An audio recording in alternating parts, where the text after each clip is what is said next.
The forecast includes landfall probabilities for major hurricanes in 2025, and the Caribbean has the highest percentage for landfall probabilities, which means hurricanes can hit the Caribbean this year higher than any other region. So be prepared.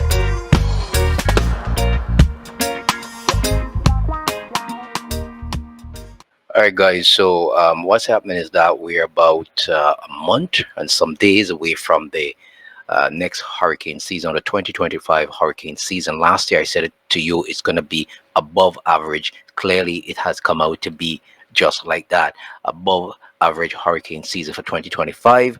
And the Caribbean has been urged to get ready. Last year, we saw the decimation made by Hurricane Beryl. We do not want to repeat such again.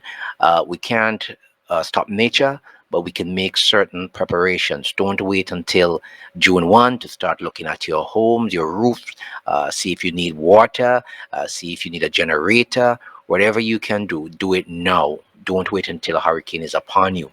Now, clearly the information coming out of CSU says they're predicting 70 named storms during this year's Atlantic hurricane season, according to early estimates. So as of April the 3rd, they have measured 17 named storms, and they're looking at hurricanes. 4 will reach major hurricane strength, meaning we can look at category 3, 4, 5 with sustained winds of 111 miles or more. This year, the hurricane season is expected to be 125% more active than the average hurricane season from 1991 to 2020. So that's why I said to you last year, be prepared.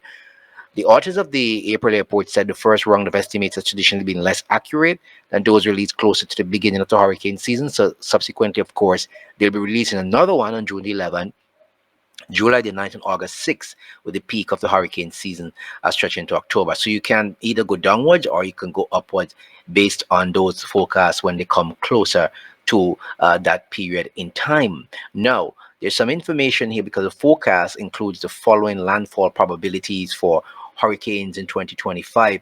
And if you're living in the US, it's a 51%, which is the historical average of 43. So it's way above the historical average. For the East Coast, the historical average is 21%. This year it's 26%. And if you're living in the Gulf of Mexico, they call it the Gulf of America now, Florida Panhandle, Texas, it's the average is 27%. This year it's 33%. And for the Caribbean, the historical average is 47%. This year it's 56%. So in all of the areas where hurricane strikes, we have the highest landfall probabilities for major hurricanes in 2025. You understand what I'm saying to you? The forecast includes landfall probabilities for major hurricanes in 2025, and the Caribbean has the highest percentage for landfall probabilities, which means hurricanes can hit the Caribbean this year higher than any other region. So be prepared. In addition to these percentages, the report also provides tailored probabilities of tropical cyclone activity within 50 miles of counties, parishes, and different places. And that's the entire report. But I'm just giving you what I think is the basics in which you probably need to know to prepare for this hurricane season. All Let's right, go into this another video. above average hurricane season is in the forecast for 2025. I know we all don't want to think about this, but it's coming, right? Colorado State University releasing its hurricane outlook today. So meteorologist Robert Speta is breaking down the numbers for us tonight. And Robert is at the National Tropical Weather Conference in Texas. An above average hurricane season is in the forecast. I'm in South Padre Island, Texas for the National Tropical Weather Conference, where the numbers from Colorado State University have been announced for the 2025 hurricane season. And I got to talk to Dr. Klotzbach, who's in charge of putting out those numbers, about why he's expecting an above average hurricane season. Yeah, we are forecasting an above normal hurricane season in 2025, a total of 17 named storms, that's tropical storms and hurricanes.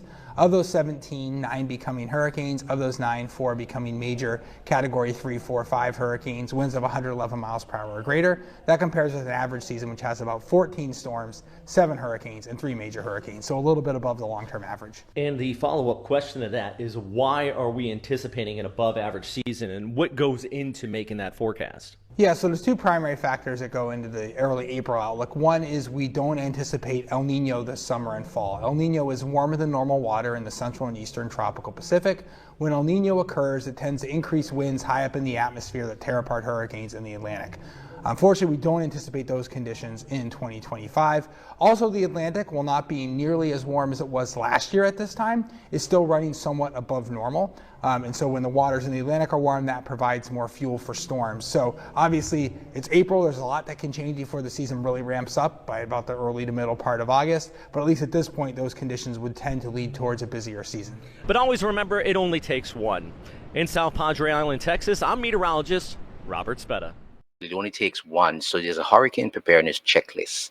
There's your evacuation, there's your medication, medical supplies, of course, your cash, your flashlight, batteries, your phone, important documents, your birth certificates, insurance cards, if you live in America, Social Security, wills, titles to boats, whatever, your battery-powered weather radio, you get your list of the doctors, your insurance, your electric, gas, water companies, if you live in the U.S., again, like on the East Coast, all of the information that is necessary to keep your vehicle filled with gas. You have a non-perishable food, water for at least 7 days, non-electric can opener, cooler, first aid kits, your pet supplies, your medications, your sleeping bags, your plastic sheeting and duct tape, your work gloves, your fire extinguisher, cleaning supplies, a lot of different stuff. They're right here. You can always review the list right here on the video. And guys, I'm urging you, prepare. Because last year I did say that it's going to be an above average and what they're planning with this whole hurricane and the way they deal with them. And I said that to you. And so I hope that you did listen. I'll put a link back to that previous video. And so remember to like, share, and subscribe and pass the information around. This is very vital that you do that. All right.